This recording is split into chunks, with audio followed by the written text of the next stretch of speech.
When I think about your childhood, growing up under this shadow of communism. The only thing communism is good for is solving America's obesity problem. Everyone's going to be poor and starving. I love how you call yourself political non-binary. Mm-hmm. People like to label me also as, oh, you're so political. I'm actually on the side of truth. Political correctness wasn't invented in the West. It was invented in the Soviet Union. There is a real struggle in the West right now to develop discernment. My reaction was, clearly, I am missing a piece of the puzzle here. Peterson brings you on to debate you. Did he change your mind on anything? Konstantin, welcome to the United States of America. Thank you. It's always a pleasure to be here. It's so good to have you. I love this country very much. I love almost everything about it. But as I keep saying, it's making me fat, and that's all your fault. It is all our fault. If you would like some sugar here, you can add. Yeah, excellent. You know, it's interesting because when I think about you, the first thing that comes to my mind is your outrageous social media letter that you read when you refused to take that unpaid gig as a comedian. And then I think about your Triggernometry show and all the guests that you brought on. And of course, your tour with Jordan Peterson, which I'm sure many of my listeners have heard about you through that. But as I've been preparing for this interview, I learned about your background and what your dad did, your grandfather, what they went through. And so before we get started about ideas and opinions and ideology, will you just share with us where are your parents from and how did you grow up? So I was born in the late Soviet Union in the early 80s. My mother had been 18 for 4 days when I was born. They were very young, very poor students, very talented, promising, but poor students. In Moscow State University. And then quite quickly, my father ended up being punished for the crimes of my grandfather, his father, the crime being, he said that the Soviet Union shouldn't have invaded Afghanistan in a private conversation. And within days, he was fired from his job, his wife was fired from her job, and both their children, that's my father and my aunt, were kicked out of college where they were studying. So his academic career was interrupted. But very quickly after that, the Soviet Union started to unravel. And actually, my father was able to land on his feet. He made a lot of money under during the Boris Yeltsin period, but also during that, this is pre-Vladimir Putin coming to power. He was falsely accused of tax evasion in Russia, had to flee the country under a false identity for reasons that are long and complicated. Eventually, completely exonerated of all these false charges, but he lost everything he had. And my parents made a conscious decision to send me to boarding school when they still had money. I always say, my family were wealthy for a very short period of time, which happily for me coincided with sending me to boarding school in England. And they made a conscious decision knowing that, they managed to accumulate some amount of wealth and they could have held on to that and just lived off it, probably not for the rest of their lives, but for a really long time if they really wanted to. But instead they spent a significant portion of that on keeping me in the UK, making sure that I could at least start going to college. I never finished my degree because they just ran out of money. But they really sacrificed a lot to get me to the West because they wanted me to have a better life than they did. Your dad had a prominent position when he was, I guess it was Russia at that point? It was, yeah. So in the Boris Yeltsin cabinet, he was a junior minister. He was the junior minister for relations with former Soviet countries. He was doing very well, but then there was, Russian politics is always dirty, but it was very, very, very dirty at that time. And so in order to punish his boss for something his boss was not supposed to be doing, according to other people, they basically came at my father and used these false allegations against him. And, it ruined the course of his life very, very dramatically. It's so interesting to think about somebody who's kind of like prominent in Russia and probably feeling very, very Russian and proud, still sending his son to boarding school in the West. What went through his mind and what were those conversations like at home saying, hey, son, we're sending you abroad? Well, actually, very much. My dad clearly was very progressive because he sought my consent before sending me to boarding school. Yeah, he was like, do you want to go? And you were like 13 years old. Yeah. And I was like, yeah, sure. I think what was clear to my parents was it's interesting because my father and I, we have a great relationship nowadays anyway. And the only major thing we really fundamentally disagree about is actually geopolitics, Russia, Putin, and all of that. We have very different views of that issue. So in spite of sending me to the West, I would say he's probably quite anti-Western. But one thing he recognized was the material reality that I would have a better life if I went and lived in the West. And clearly he was right. Yeah. I mean, here you go and write an actual book about how you love the West, right? Yeah. So that's incredible. Well, he read it in the Russian translation, and but I think he saw it as his kind of duty to me, as opposed to, this is not the sort of book that he would naturally seek out, I don't think. So what did he say? What was his reaction? He said, I don't like the title of this book, but I'm going to read it anyway. Wow. Yeah. It's pretty incredible. Yeah. So, okay. So I have my critics at home and abroad. Of course. Well, that certainly inoculates you against the internet mob, right? Yeah. That helps. Yeah. I started this conversation, but I don't know how many people know about what happened to you when you really kind of, in my opinion, made this like world stage presentation, I think, about why you refused to be censored as a stand-up comedian. So maybe you can just share that experience. What led you to do that? Well, by that point, we'd already started my YouTube channel, Triggernometry, with my co-host, Francis, who was another comedian. And we were the reason we started the channel partly was we were starting to feel that the comedy industry in the UK, which was and remains very woke, this is very different to America, where in America, you're in a much better place. You have these people like Joe Rogan and Shane Gillis and Dave Chappelle and other people who are just basically refusing to bow to the mob, and they're making their own way. Andrew Schultz, many others. In the UK, that's not the case. The comedy industry is very small, controlled by about 5 people who all have the same opinions, because they really believe in inclusion and diversity, except for anyone who disagrees with them, obviously. Of course. And one of the women that actually runs the Edinburgh Fringe Comedy Festival, it's the biggest arts festival in the world. She was speaking at an event for creative people in that industry in 2018, in which she said that she looks forward to the new era of woke comedy when comedians get to decide what isn't acceptable. This is how people think. And the entire industry was like that. And we just, various things that happened where, when Brexit happened, for example, I'm a fairly dark-skinned first-generation immigrant to the UK. And when Brexit happened, I didn't vote for Brexit. So that's kind of like the equivalent of voting for Hillary in 2016. I voted Remain. But what I found deeply troubling and frankly just disgusting was the way that people on my side of the argument talked about the people on the other side.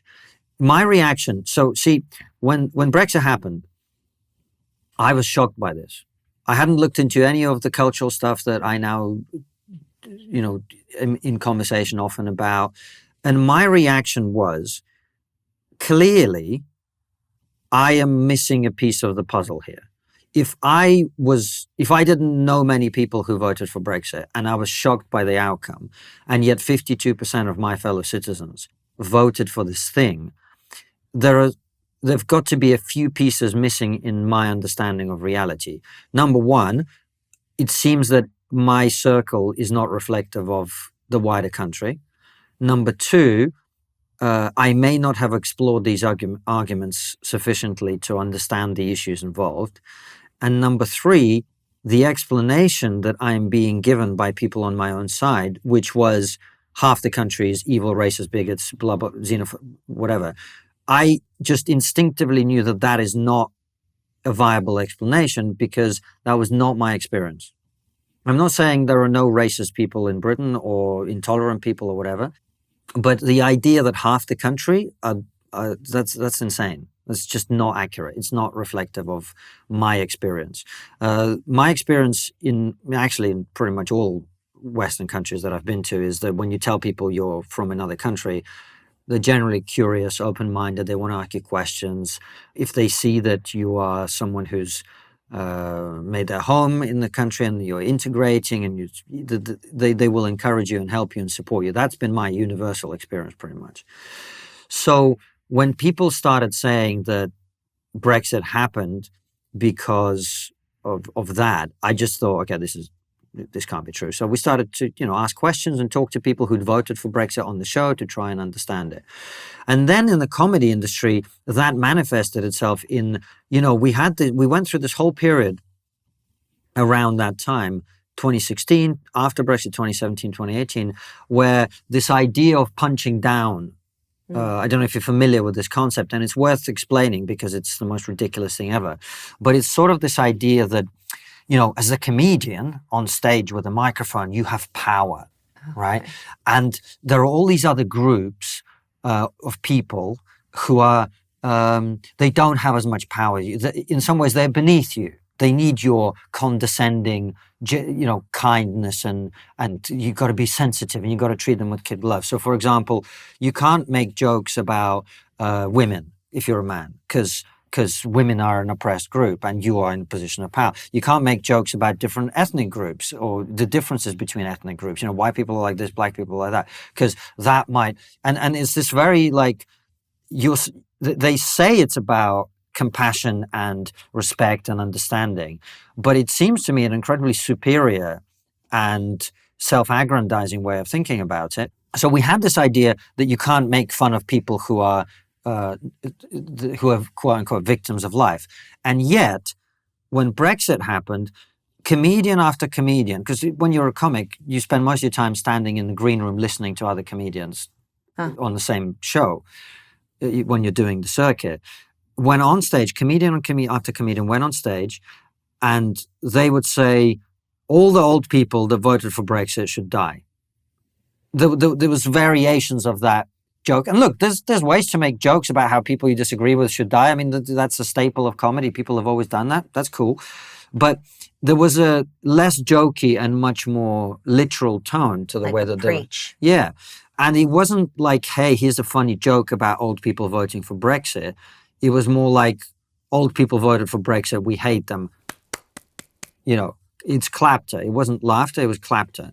And to me, that just seemed very inconsistent. If we're talking about people who are oppressed, well, in the UK, elderly people, very often, particularly the ones that voted for Brexit, live in deprived areas of the country. They live on the state pension, which is a few £100 a week. A lot of them freeze every winter because they can't afford heating to pay for their heating. Are those really the people in power that we're punching up at? Is that? And it was that. And, I really resent the re-racialization of society where people are increasingly encouraged to see themselves as members of a particular group instead of just individuals. And therefore you can't do this to that group instead of talking to an individual person and having particular opinions, disagreements, whatever. So all of this was happening. So we started the show and we were investigating these issues. And in the process of that, I was also doing stand-up. So these students saw me at a gig. They liked my set. This was the funny thing about it. They really liked the show that I did and then invited me to perform at their college and sent me what they called a behavioral agreement contract, which said that they had a zero-tolerance policy on racism, sexism, classism, ageism, ableism, homophobia, biphobia, transphobia, xenophobia, Islamophobia, anti-religion, anti-atheism, and it also said that all jokes must be respectful and kind. And when I turned it down, it became a very big news story around the world, which was quite a shock to me because I don't like to use the term, but I actually think in this case it really applied. I had been very gaslit by the comedy industry that we were operating in because they were basically saying, well, all of these ideas that you were talking about or exploring or asking people about, it's all right wing, it's all this, it's all that, the only people who are interested in that are problematic white men or whatever. And actually, I don't think I've told the story publicly before, but I remember it really took me many years to process that as being false. And I remember the moment it hit me. We were Francis and I, my co-host and I, we went to the gym next to us, and we were walking down the stairs, and these two smoking hot black girls were walking up the stairs. That's why I remember it, because it was like really striking. And I looked at them, I thought, wow, these are very beautiful women. And then she looked at me and went, "Oh, trigonometry." And I was like, but I was shocked, and I am shocked. I was shocked every time that somebody from a ethnic minority or a woman or whatever would come up to us and say how much they enjoy the show. So we had to like deprogram our own brains with reality over years to realize our audience is actually very reflective of society at large, and we're not evil for trying to have these conversations and push back against what we see as extremism on the left. As two people, I think, who are coming from the left, or certainly in the center in my case. And so yeah, that was something that it was a bit of a shock because of the way that we saw the world. But then, when that contract story went super viral around the world, I just got emails from thousands and thousands and thousands of people. And then I realized it's not just me being a weird contrarian. This is how a lot of people feel. And that was, more than anything, yes, it let more people know about what I was up to and whatever. But more than anything, it was more like almost a sign from above, whatever that means to an agnostic like me, that like you're on the right path here. You're not just making this up, So it was very encouraging. Isn't that amazing that some of the things that appear like the worst thing ever end up being the best thing ever, right? Yeah. It's just kind of how life works. I love how you call yourself political non-binary. And I completely agree with that, because people like to label me also as, oh, you're so political. I'm like, no, I'm actually on the side of truth, right? I'm on the side of common sense. And I think, we're living in this era where people are really forced to choose one side or the other side and not actually allow ourselves to think through ideas. And when I think about your childhood, growing up really under this shadow of communism and your parent being raised by people who really lived under this shadow of communism, I can't help but think that, is that what inoculated you? Like, did that help you develop discernment? Because there is a real struggle in the West right now to develop discernment, to be able to say, I'm not going to join the right or the left. I'm actually going to go and study. I'm going to allow myself to pull my brain out of what my brain's expected to think, but actually really, really think. What are those lessons that you had from your childhood that you think helped inoculate you, as I say, against these bad ideas? Real world experience. I mean,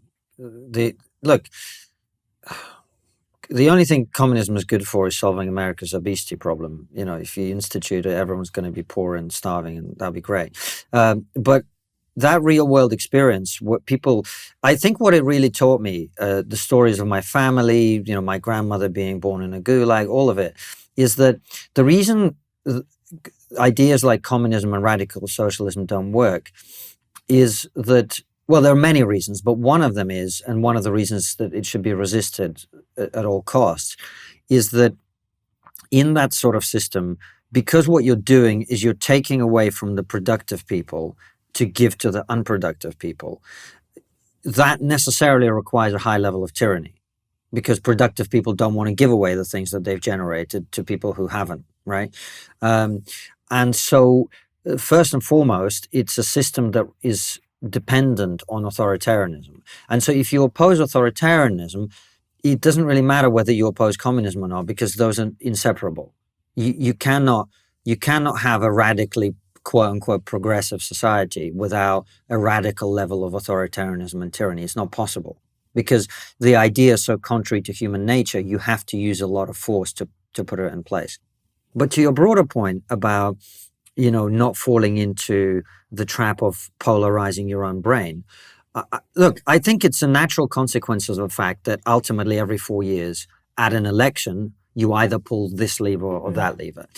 And it may be the case, by the way, that, even as an independent thinker, every 4 years or, for a period of your life, you pull the same lever. But that's not the same as believing every single thing that people who pull the same lever say. And I think the reason I feel that is when I was younger, when I was in my 20s, Actually, this won't mean much to the audience, but when I came here, I had a jacket on. On the inside, it's got a face of the comedian Bill Hicks, which is something someone made for me. It's a great hero of mine. And I have another one with George Carlin, who was another comedian. Comedians 20, 30 years ago in this country in particular, they were pushing back against the authoritarians of their day. And the authoritarians of their day was the religious, conservative, Christian right. These were the people who were saying, you can't make that joke, you can't talk about this, you can't. Monty Python, for example, their show was very controversial because Christians were upset about it. I am not, there's this idea now that, the left is authoritarian and the right loves freedom. The right loves freedom when they're not in cultural power, right? Let's be honest about that. I don't think either side is naturally inclined towards maximum freedom, especially for people that they don't agree with. And so there have to be people who hold that line, who say, actually, the principle is more important than the tribe, And that's why I'm very happy to be speaking with people on the right and the left. Right now, most of the people that want to hear from me are on the right because they're the ones that feel that their ideas are not being given an equal playing field or a level playing field. Their ideas are being oppressed, suppressed, whatever the word is. And I think they're right.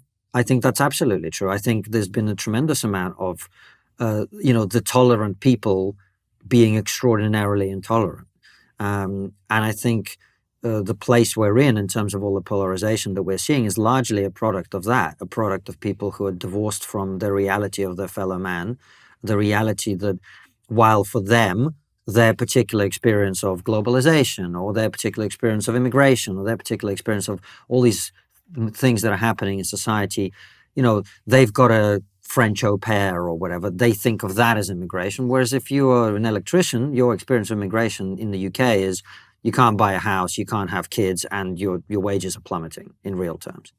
But my concern is the people who have the sort of they have the control of the mechanisms by which we communicate. They're the chattering classes, as we call them in the UK.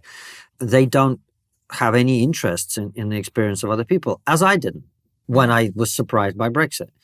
And I just thought that was a real, we like to say nowadays, teachable moment for me.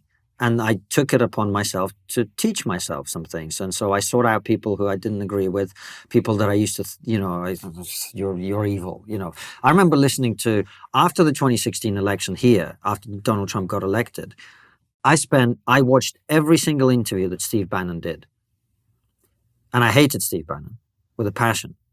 But I watched every single thing that he did because I thought, here's a smart guy who helped to get this guy elected. I'm guessing it's possible that this guy knows something I don't. And that, I think, is the healthy reaction, which we did not see from our media, from our corporate organizations, from academic institutions, from a lot of people in that space. Their reaction was not, what have I done wrong and how have I ended up in this place where what I think does not match reality? Because that's really, the truth is, what is the point of the truth? The point of the truth is to be able to predict the future effectively, right? Mm-hmm. Is to say, if I do this, right, if I move, this book is going to fall off. That's gravity, we know, right? If I do whatever, that's the point of finding out what the truth is. If your ideas about reality are continually proven to be incorrect and you double down instead of trying to learn, what does that say about you? Well, what it says is you're not interested in the truth. You're interested in your own self-delusion. Well, that takes a lot of humility to be able to say that, right? Even to watch Steve Bannon's show or watch PragerU, God forbid, right? I have found that when people who are diehard leftists, and maybe that's where you were a few years ago, maybe not, maybe you were a classical liberal who's actually just willing to hear what another person has to say. When they watch the content, they're not looking to hear the perspective of the other side. They're just looking to find the one word that confirms their bias so they can go ahead and attack rather than really gain some sort of understanding. And there's a huge difference between those two, actions. Yeah. And I think we're all capable of that perceptual self-delusion. which is why I think orientating yourself towards the pursuit of truth is the right way to go. And that means that maybe 20 years from now, I'm going to be sitting on a left-leaning show, and people in the right-wing space are going to think I'm a, whatever the terms now, the libtard, cuck, whatever. Like everyone has these, right? I'm happy with that. I never thought that. When it comes to politics, is a tribal game. I understand that, but I'm actually less interested in politics than I am in the space of ideas. And in the space of ideas, you can either have an allegiance to the truth, or you can have an allegiance to ideology. And when you have an allegiance to ideology, you're going to go further away from the truth. So I know one of the things that you're very passionate about is free speech, right? You're kind of anti-political correctness, the whole incident that you had in comedy. Do you think that there is a line that needs to be drawn when it comes to free speech? For example, Elon Musk freeing Twitter, right? Is that necessarily a good thing? Is it a bad thing? Is there a line that needs to be drawn? What about what they call hate speech? I know you're somewhat Jewish. Right? You're Jewish, right? Okay, what about anti-Semitism or inflammatory speech that's happening on Twitter right now? How do you respond to that? Yeah, well, so first of all, I'm a big fan of Elon Musk. I know that he's not perfect, nobody is, but I think the things that he's doing, not just with Twitter, but elsewhere, I think it's important that there's a guy who's saying, here is, and you don't even have to agree with his particular vision of humanity, spreading the human civilization across multiple planets. You don't even necessarily have to think that that is the right approach. But who else is articulating any vision for what human beings should be reaching for, aspiring to, moving towards? What is that? Who is doing that? So even on that perspective, I think what he's doing is incredibly important. With Twitter specifically, I think that the previous regime had the Overton window shut very tight. And I think that they made a lot of mistakes, including, I don't remember what date it was exactly, but I remember waking up. This was in the middle of COVID lockdown. So during that time at Triggernometry, it was me, Francis, and our producer living in an apartment because we were like, well, this is the only way we can continue doing the show. So I woke up in the morning, I opened my phone, and I saw that Twitter had suspended the account of the New York Post and prevented the sharing of the Hunter Biden laptop story. And I remember saying to the guys, this is the biggest story of the year, because people talk about election interference. What could be more dishonest and damaging to American democracy than that? Than basically a group of hoodie-wearing billionaires getting together and going, you know what? We actually can put our thumb on the scales now, and because we feel this is the right thing to do, let's suppress this. I don't think you had to be a right-winger or a fan of Donald Trump to see that as a huge problem. So the fact that Elon's taken over, I think, is good. I think you'd have to be lying to pretend that the result of that opening up the Overton window has not been that there's been more offensive speech on Twitter, including things like anti-Semitism and other forms of racism. My attitude to that is Twitter gives you the tools to deal with that. I don't particularly care if a bunch of people with an IQ of a carrot say things to me that I don't like. I just block them, and I go about my daily life just fine. And more importantly, I think one of the things we're really losing in the West because of the way the conversation's been hijacked is people are unwilling to recognize the trade-off between safety and freedom. Mm-hmm. I am happy to accept more unpleasant speech on Twitter as a price for opening up the conversations that need to be had. And if that's the way that trade-off works, I don't mind. I'm comfortable with that. So I think that freedom of expression it's not just, see, we've turned everything, because we've forgotten where we come from and why we got to where we are. We think of everything as a moral thing. Free speech is a moral good. The individual rights are why?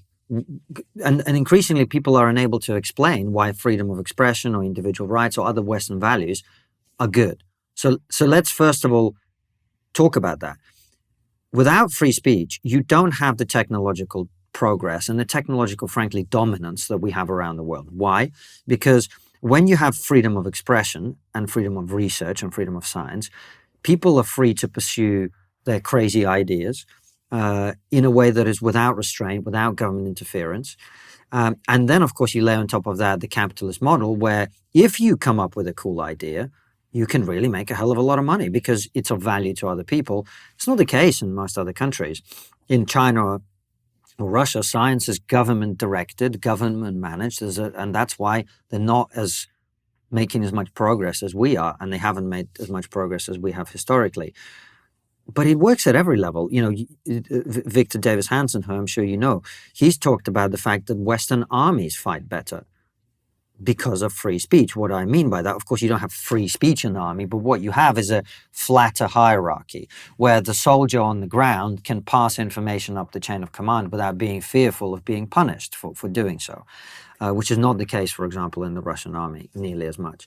So in every way, our ability to communicate our pictures of reality is that those old men trying to feel the elephant from different sides, right? Like the more voices you have, the better picture you're likely to end up getting. So in the pursuit of truth, which is useful, the ability for people to express themselves is essential.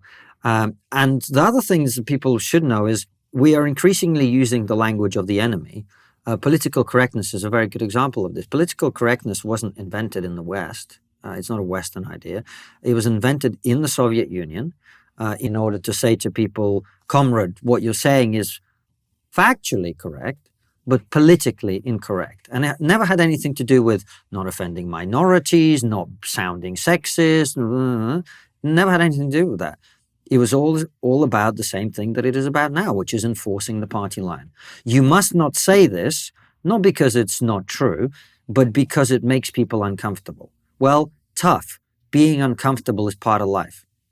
Isn't that incredible that we adopted phraseology from communists? But it's not the only example. I mean, look, the phrase American exceptionalism, people use this all the time. Do you know where that comes from? No. It wasn't invented in America. It was Stalin who came. It was a phrase he used, and it meant that this American arrogance that America wouldn't succumb to communism like other countries. Americans, they think they're better than everybody. Well, guess what? America is the most anti-communist country in the world by the way that it evolved and is designed.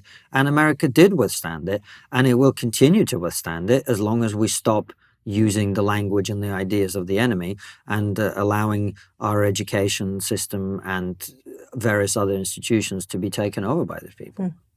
In full transparency, one of the things that's been really worrying me, especially now that I have a show and I get to read the comments and I post things on Instagram and we have our influencers, it worries me to see the internet mob really influencing influencers. Yes. And what I mean by that is because it is open, because X is open, and to some degree, so is YouTube and Instagram, there seems to be a push where influencers saying things I don't believe they actually believe in, but because the mob is so, and it's usually the empty can that rattles the most, right? And so the mob will put pressure on you to really kind of identify either with a very extreme right-wing point of view or a very extreme left-wing point of view. And you have these like very, very powerful, I don't know if they're as powerful as they appear to be, but if you spend time online, which many people under the age of 35 do, you do feel that pressure where you're expected to say certain things. We're lucky at PragerU because we're really funded as a nonprofit. And so we're not really so driven by the views and the likes, et cetera. But I'd imagine if you're a for-profit business that is really driven by getting ad money and views and followers, et cetera, like how do you and your team navigate through that? And also just how do we stay rational, right? And how do we actually stick to the truth when we have an engine of social media that is really pushing us in two different directions? Well, there are a lot of pieces to that, I think, Marissa. First of all, I completely agree with your analysis. I think one of the things that worries me the most, actually, people talk about AI. One of the things that worries me the most about it is AI is incapable of experiencing reality. AI gets its ideas about reality from the internet. And if you think about the fact that we all know the internet isn't real, the way people talk online, the things they say is not real, young people look at that and they don't know any better a lot of the time, not least because they didn't grow up in an intact family. They didn't see good role models for how to be a man, especially, or how to be a woman in the world. So the problem that you're describing, I think, is 100% there. In terms of how I try to deal with it, well, I'm very lucky in that I have a great partnership with Francis on Triggernometry. We started it together, we built it together, and we're very different personalities. I am more gung-ho, out there, whatever. He's much better at, taking the time and saying, well, have we thought about this? And have you considered that? And maybe we shouldn't, So we restrain each other and we also push each other in really powerful ways. So that really helps. And another question is, look, in our materialistic society, what I'm about to say sounds almost pious and preachy, but ultimately it really depends on what you're optimizing for, as economists would say. If you're optimizing for money and clicks, then those temptations that you talk about are, of course, going to be there. But no one said that there is no. I've read the Constitution and the founding documents of the Britain and everywhere else. Nowhere does it say you have to only care about money. It doesn't say that. The capitalist model doesn't say that the only thing that matters is money. We can run the money side of things on money, but money is not the only thing that matters in life. And in fact, I would put it to you that you and I and all your viewers know that if they were to look objectively at their life, the things that actually matter to them are not money. And so then the question becomes, well, what is it that you think is actually important? And for me, there's really a combination of things.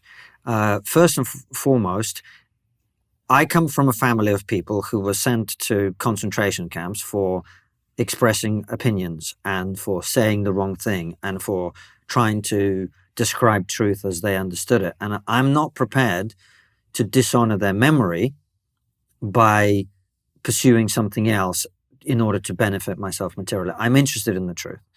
The second thing is, I was always like that anyway, but when my son was born, I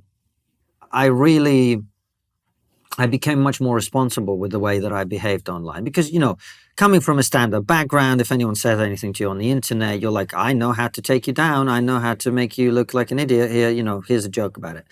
I've become much less into that because I want to be the kind of man that my son can look at and be proud of. I want to be someone who sets the example that I'd want him to follow. And I think if I were to be objective, I would say that there were times when I wasn't doing that. I wasn't behaving in that way. And I want to be in a position that when my son has moral quandaries, I'm not requiring him to operate on the basis of what I say, but he can learn that from me by watching. And so I want to be the kind of man who sets that example, and then I don't have to explain it, because that's much more powerful, I think. And then I just fundamentally believe that the pursuit of truth is the most important thing for someone in my position. For the reasons that we've discussed, the closer we are to truth, the closer we are to being powerful in the world, in terms of protecting our country or achieving whatever results or building things or whatever. You have to. The closer you are to truth, the easier it becomes to do things that you want to do. So yeah, I think that's where I'm coming at it from. And I understand that other people feel other pressures, and they should do what they want to do, and we'll do what we want to do. And I've said from day one, I said this when I started stand-up. I don't mind if my career is unsuccessful as long as I do the things that I believe in. And it's the same with Triggernometry and my book and everything else. I know how to get 5 times as many clicks as we currently get. And I'm not going to do it because I don't believe in doing the things that I would have to do. So I hope that doesn't sound too pious to people, but that's the place I'm coming at it from. Well, I know you spent a lot of time recently with Jordan Peterson, and as we were walking in, you mentioned that he had an impact on you while you spent all this time with him. Yeah. So, it's very much what he talks about. And I think there is a few things that he talks about that really resonated with me. One of them was the idea that the reason that you might want to do things that are scary, challenge the tribe that you're in, not pander to an audience, whatever is that we're discussing, is not that you're this great moral principled person, but actually that you're just aware of the cost of not doing that. And I think that way of framing is exactly correct, because Jordan brought me along to argue with him, actually, on his tour. He said, you are, I'm translating here into my language, but you're like, you are a very good contrarian asshole. You're smart, and you don't mind disagreeing with people that you respect, which is true. And so he wanted for us to have debates on stage, which we did for a period of time. But ultimately, what he's doing on his tour is he's telling people how to live a good life. And the thing I took away from it was, I don't know how much sense this will make to many of your audience, but if you're into video games, there are video games where you have this concept of karma. Like your character can take certain actions. You can do a good thing or a bad thing, and your karma goes up or it goes down. And that then affects all the subsequent decisions that you're going to make in the game. So if you have bad karma and you come to some kind of situation, well, the people in that situation might not like you as much, or might steal from you, or might kill you, or whatever, versus if you follow the good path. And of course, bad things happen to good people, good things happen to bad people. But it is materially my experience that when I behave in a way where I am being the best version of myself, life responds in that way. That doesn't mean I'm not going to get cancer or get run over by a bus or whatever. These are separate things. But Jordan said something very interesting when we were on tour, which I have found to be true, which is the best way to store wealth or success or whatever it is in the regard other people have for you. And the best way to achieve that is to actually do things for other people and to serve them and to be useful to them and to do things for them. And I'm lucky in that I've had the benefit of several people of the caliber of Jordan, have an involvement in my life and how I think about things and support me. And so I'm trying to do that. If I see someone young and talented, I try to bring them through, and I'm generally trying to contribute to others more than just thinking about myself, which is where I would have been a few years ago, truthfully. So that was super useful. And then this is coming back to what I was saying about my son wanting to be the person that he can look at instead of having to ask. The thing that makes Jordan's message work is that, I spent 3 weeks with him. He was ill for a portion of that time. There was all sorts of things. It's a tour. Things go wrong, things happen, whatever. There's no one I've ever met, I think, or very few people, where the message and the messenger are so completely aligned. So when you see someone operating with that level of integrity, it's very, very difficult, unless you really are blind, to not see that and think, wow, this is powerful. I want to be more like this. So we hesitate to say such things in public because it sounds, cringe or whatever. But Jordan is a great man. He's a great man. And the impact he's making on the world, the experiences we had were just, in Oklahoma, I went to see the Thunder play the Bucks in the basketball arena. And the next day we played that same arena. Wow. He sold out Radio City in New York, this iconic venue. Thousands and thousands and thousands of people physically pay a lot of money. They dress up, they bring their girlfriend or their husband or whoever, and they come out to see a show that's very intellectually dense about how to live a better life. That's the impact he's making on the world. So he's someone I have a tremendous amount of respect for. So I'm so curious because Jordan Peterson brings you on to debate you. Yeah. You end up really liking him. Obviously, you probably respected him from the get-go. Did he change your mind on anything? Well, the thing I just described about how you see the world and your role in it and how you see every individual decision that you make, absolutely, he changed my mind on that. And one of the things that, is, so I was on tour with Jordan for 3 weeks, and then we were on doing stuff with Triggernometry for another 3 weeks. And in between, I invited my wife and son to come and for us to have a vacation together here in the US. So, and I was just like 10 times the husband, 10 times the father that I was before. And I realized a lot about the way that I had not been living up to not only my potential, but also my duties in my marriage as a father. I just realized that there's so many more levels that I can hit in terms of being there for my wife in a way that I used to think about. I think I used to think about relationships maybe in a very business-like way. You do this and in exchange I do that kind of thing, And what he helped me to see was that if you really want a very strong relationship and a very beautiful relationship with anybody, then what if you were to voluntarily give more of yourself than contractually you're obliged to? What happens then? And what I've discovered is what happens then is the other person's really happy.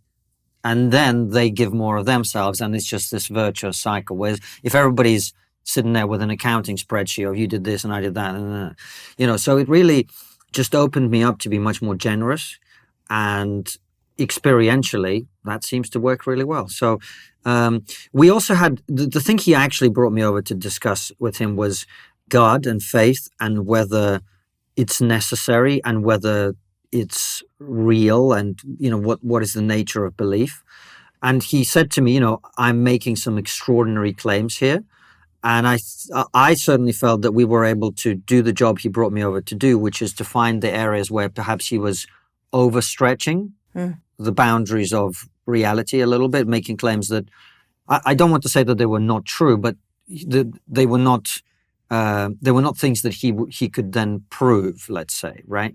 Or things that perhaps were an overclaim on his part. That was my takeaway anyway. So I feel like we helped each other without any, grandiosity about it. I feel like I did my job.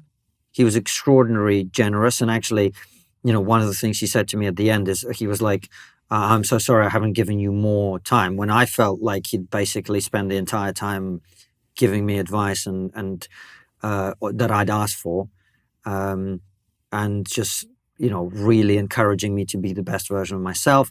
And I learned a lot about leadership from him as well, because, when you're Jordan, you're on this tour, you travel with an entourage, there's a bunch of people there, and everybody around him is a great person. His security guys love him. His tour manager's a great guy. The guy who does the music for him is a great guy. And Jordan sets that tone. He holds that space for everybody to really step into the best version of themselves. So even in terms of leadership, I really, really took so much out of that, Why do you think people like Jordan Peterson, Dennis Prager is kind of in a similar space where, he mostly talks about happiness and gratitude and how to live a good life. They're labeled as right-wing extremists.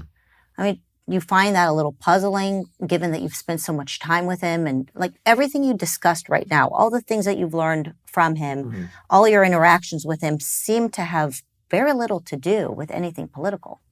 Yeah, look, I don't know Jordan's politics deep inside out, but I think it's fair to say he's probably center-right. I imagine Dennis wouldn't balk at the idea that he's right-wing. So I think there is an element of truth to the idea that both of these men are right of center, I think. But also, I think we can't pretend that the far left don't use the label of right-wing simply to discredit people. When they say that you're right-wing, they don't mean that you disagree about tax policy. They mean that you're an evil person. They mean that you're a bad person. And so the reason people... It's not inaccurate, I think, that Jordan is on center-right, at least, or a classical liberal, maybe, or whatever it is. But the reason they say that isn't because they're trying to inform people about his political views. They're trying to say this is a bad person, don't listen to them. Right. Which I think is incredibly discrediting to them. Because if someone like Jordan, who's making a massively positive impact on the world, on young people, on people who are struggling, I mean, some of the questions, I hosted the Q&A at the end of every show. Some of the questions that people ask, I mean, they're mind-blowingly horrifying. People who've just been through, been abused by their parents in the most horrific ways, and people who've lost people. There was a guy at our show in, I think, El Paso, who literally lost his son, who was supposed to be at the show with him 5 days prior. People are really coming to him for a lot of guidance and getting it. They're coming away from those shows with a better, like I did, with a better understanding of how to deal with the tragedies and the complexities of life. If that person is not aligned with you, well, what does that say about you? If this person who's bringing good into the world is on the other side of you, well, what does that say about you? What are you bringing into the world? And I think to people whose ideas about the world are based on victimology and resentment and grievance and self-pity and their fake pity for others, and a complete lack of pragmatism and constructive attitude to the future, they resent people like him precisely because of that he is doing good and they're not. That's what I see. I mean, some of the resentment that I can relate to here with the work that we do at PragerU is that we say that we should raise the bar instead of lowering the state standards of education, instead of lowering standards and expectations of people of certain color or certain race, or because I'm a woman, I should be given an extra leg up in order to make it into whatever board, right? Those things we find really troubling. We actually find these things to be racist. I mean, it's everything that they're claiming about us is what they're doing, right? And so, but that is the label that we have to bear because they don't like the fact that we say DEI is racist. One of the things you said to me earlier is that there is a poverty of expectations, which I think is so brilliant, because if you really want to raise somebody up, you expect more of them, not less of them. I remember doing that as a teacher, right? Like the kids who I actually challenged the most were the kids who did the best. I'll tell you an example. There was a study of a group of kids who were, I believe they were in first or second grade. And a bunch of scientists went to the teacher and said, there are 5 kids in your class who are absolute brilliant. They're geniuses. We can't tell them that they're geniuses because we don't want it to get to their heads. We don't want to tell the parents. Only you, teacher, will know that they're geniuses. But, you really need to pay attention to these kids. So don't tell the rest of the class that they're geniuses, but make sure that you accommodate these 5 geniuses. By the end of the year, the scientists went back to the teacher and they wanted a report on how the 5 geniuses were doing. And of course, the 5 geniuses did amazing, right? They were ahead of the entire class, except that the teacher later found out that those 5 kids were chosen randomly. None of them were really geniuses. They were just treated with higher expectations. And I'll never forget that as a teacher, because I do the same thing with my staff. I mean, sometimes they're resentful of me because I push them so hard. But then they look back a year later and they say, wow, you pushed me, you believed in me. And so when we're robbing kids of any gender, or not just kids, individuals of any color, gender, last name, wherever they came from, and we're telling them, we're going to lower the expectations for you, that will be good for you. I mean, that is the message we preach, and we're then called racist, xenophobic. I think a lot of people have abandoned their responsibility, particularly when it comes to children, for recognizing what as an adult you're supposed to do. You're supposed to show the next generation the way to live your life. And that is an empirical question. It's not an ideological question, it's empirical.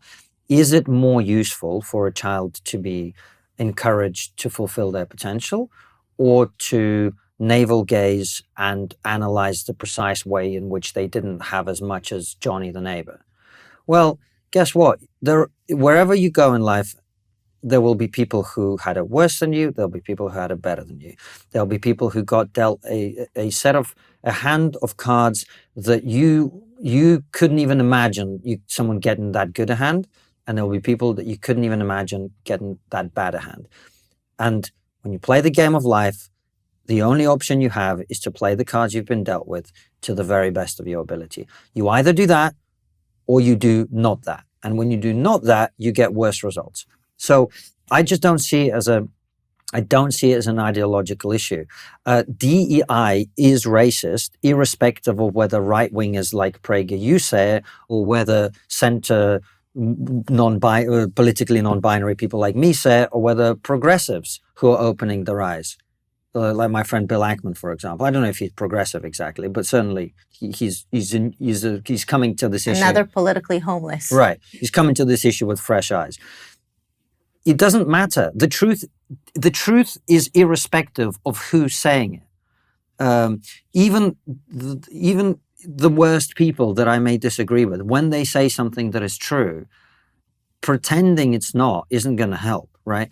So why do we say DEI is racist? It's not because of politics. It's because when you treat people differently because of the color of the skin, that is racial discrimination. It doesn't matter who's saying it, whether it's Jordan Peterson or Cenk Uygur or whoever, AOC, it doesn't matter. If it's true, it's true. And if it's not true, it's not true. And when it comes to all of this stuff, I care about what works. I'm really, really not interested in what people... I remember reading this book by a former British ambassador to America. I can't remember the name of the book, but it was about his experience as a diplomat.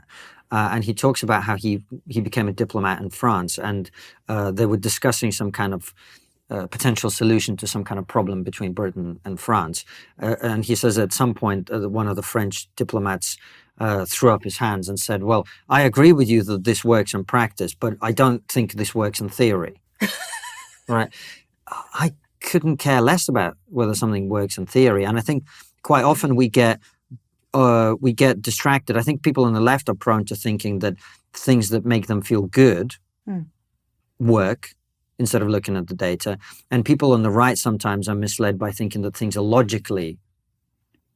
that make sense logically, that means that that's a good thing. And I'm like, why don't we just look at the results, right? When you do this, do you make more money or less money? When you do this, is your relationship worse or better? When you do this, are your kids going to be more successful and fulfilled or not? When you behave in this way, is there more racial conflict or less? When you do this, are you stronger geopolitically or weaker? That's what we should be looking at. And then we should be making our political decisions, in my opinion, based on that, and not, oh, when I think about the world in this way, that makes me feel really good because I'm a really compassionate person. Well, compassion is useful, as is pragmatism. They have to be paired, A, together, and B, with reality. Right. So I want to end with my favorite part of your book, which I really highly recommend. And I know I say this many times when I bring people on. I love the book. This is another great book to hand to college students, especially ones who are politically homeless or what you call politically non-binary. It's very relatable. And it ends with a section that actually got me to laugh out loud as I was listening to it. So I think people get a real kick out of it, but also left me with wanting to have some pragmatic advice for parents, friends of people who want to hear, how do we not destroy the West, which we all love so much and appreciate so much? And so you outlined 10 ways to destroy the West. I'm going to read them to you one by one. Maybe you can give us an inoculation, a way to inoculate ourselves against this madness. So number one in 10 ways to destroy the West is see everything in terms of race always. Well, how about there was a great man once who gave a speech once in which he said that we should all be treated on the content of their character. I thought we spent a long time and a lot of blood and violence and discord and human horror to get to that point, which is very natural to human beings. We're pre-wired for tribalism. That was a beautiful idea. And if we practice that idea, we're going to get a hell of a lot further, particularly in our societies, which are multi-ethnic. You know, if we're going to stay together and unified and work together for the good of our society, we have to see ourselves as American first or British first or Westerners first or whatever it is that unites us above our individual tribal identities. That doesn't mean that, Jews can't go to synagogue and black people can't do this and white people can't. Of course, we can have our own particular ways of being. But ultimately, at the end of the day, we should be seen through the content of our character. Are you a good person? Are you making a positive impact? Or are you not? And it was the West that invented this idea. It's the West that should practice it. Embrace self-loathing. Well, it's one of the things I often say, the way history is taught well, everywhere, of course, because, our education system is not perfect, but particularly in the West, it disconnects us from the truth about our society. And if you teach, last time I was in LA, it was to do Bill Maher's show. I said, well, you've been teaching your children for at least 2 generations to hate their own society. Why do you expect them to then suddenly think it's great? If you keep telling them that the only thing that defines the West is slavery and racial tensions and mistreatment of women and whatever, first of all, none of that's true. Right, that doesn't define who we are. Secondly, we're actually doing better on all of those things than anywhere else in the world. That's kind of helpful to remember, because if you think about it, if you're a woman or you're an ethnic minority or you're a sexual minority, where would you rather live in the world? I mean, it's a real question, right? Outside the West, what do you have? You have China, which puts Muslims in concentration camps. You have Russia, where they decriminalized domestic violence recently. And attitudes to gay people and minorities, whatever. You have, where else are you going to go? Japan? India?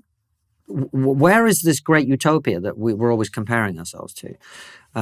So in order to have a healthy view of your own society, I would say this: if you talked the way that people talk about their country, about your spouse, people would think you're an abuser.